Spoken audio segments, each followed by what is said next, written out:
नमस्कार वैसे। नमस्कार नरेंद्र भाई।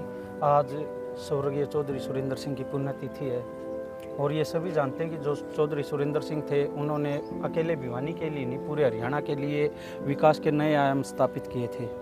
मगर 31 मार्च 2005 को सुरेंद्र सिंह की मृत्यु होने के बाद तोसा में उपचुनाव होता है। तोसा में उपचुनाव में किरण चौधरी मैदान में आती है, मगर किसी भी पार्टी ने बराबर में फार्म नहीं भरा और किरण चौधरी विजेता रही और तब से लगातार वो तोसा विधानसभा क्षेत्र से जीतती आ रही है।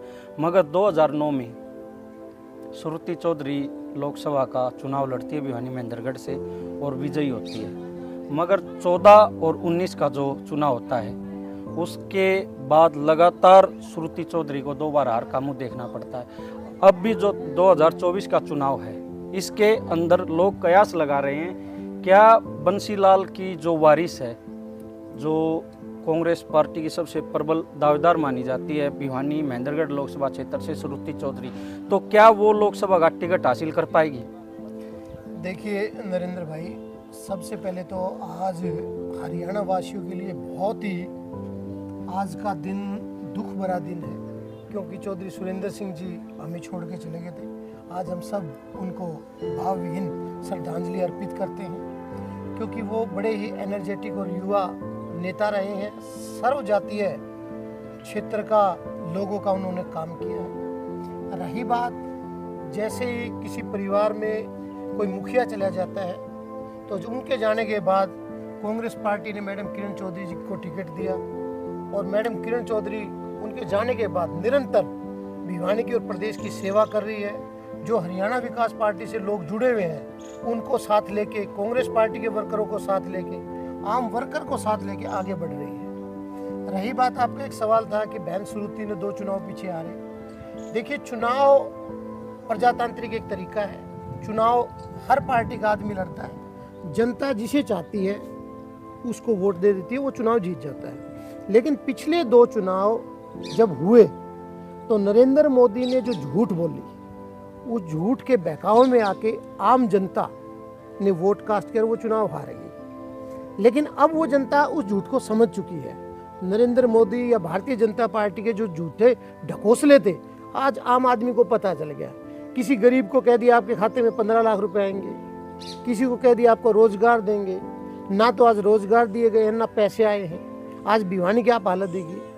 जब मैडम किरण चौधरी मंत्री होती थी, बहन श्रुति जब एमपी होती थी, तो भिवानी के अंदर मेडिकल कॉलेज लाया गया, भिवानी के अंदर यूनिवर्सिटी लाई गई। हजारों करोड़ के जब मैडम स्वास्थ्य मंत्री थी तो आप कितने देखिए यहाँ सीवर व्यवस्था की व्यवस्था की गई। तो ये सब चीजें मैडम किरण चौधरी और बहन श्रुति एमपी थी तब। एक आपका सवाल था कि टिकट की बात है।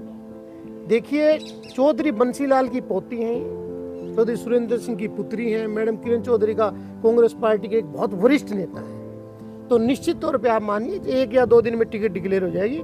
श्रुति बहन हमारे बीच में होगी, आप सबके बीच में होगी और निरंतर सेवा करेगी। लेकिन दीपेश भाई साहब, क्या कारण रहा कि लगातार 2 चुनाव हारने के बाद लोगों का ये कहना है कि श्रुति चौधरी ने लगातार लोगों के से कंटेक्ट नहीं किया कि भाई अपने जो लोकसभा या विधानसभा के जो एरिया लगते हैं उनके अंदर लगातार जारी नहीं रहे कि लोगों की दुख सुख में शामिल नहीं हुए, ऐसे लोगों का कहना है।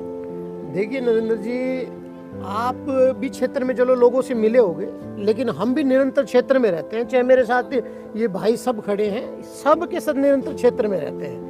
बहन श्रुति महीने में 3 से 4 बार तो मैं देखता हूं जो अपनी लोकसभा में आती हैं। लोकसभा क्षेत्र बहुत बड़ा है, सब लोगों से व्यक्तिगत तो नहीं मिला जाता। चाहे सोशल मीडिया के माध्यम से, इलेक्ट्रॉनिक मीडिया के माध्यम से, प्रिंट मीडिया के माध्यम से बहन जी सबसे मिलती है। और पर्टिकुलर जब आती है और जहाँ जहाँ जिसके घर जाता है, चाहे सुख दुख की बात आए, चाहे किसी की विवाह शादी की बात आए, चाहे कोई और चीजें आती, तो बहन जी निरंतर बीच में रहती है, ऐसी कोई बात नहीं। तो आप कितना कुछ मानते हैं कि कब तक टिकट डिक्लेयर हो जाएगी? और जो राव बहादुर को जेजेपी ने टिकट दिया है भिवानी महेंद्रगढ़ लोकसभा से, कितना मानते हैं कि वो फायदा किसको होगा? देखिए भाई साहब, जेजेपी और बीजेपी का तो सारे देश को पता चल गया, इनकी तो मिली भगत है और मिली भगत से ये चुनाव लड़ रहे हैं। बहन श्रुति को निश्चित तौर पे अब की बार भिवानी महेंद्रगढ़ की जनता दोबारा से सांसद बना के चुनने का काम करेगी, क्योंकि जेजेपी के तो पास कुछ रहा ही नहीं। वो तो आज पार्टी नहीं है, वो वोट काटू पार्टी है।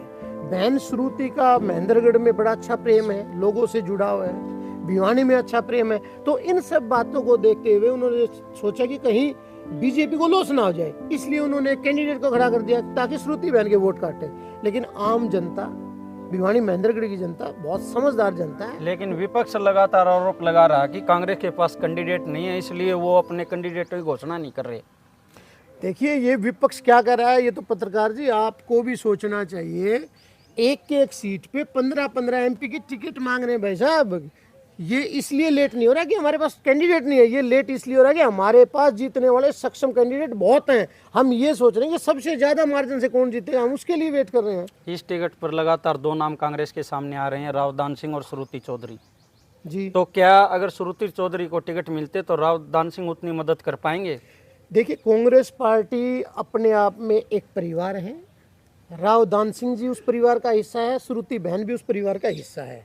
निश्चित तौर पे बहन श्रुति जी को टिकट मिलेगी और रावदान सिंह और कांग्रेस का पूरा परिवार सब मिलके हम बहन को जिताने का काम करेंगे।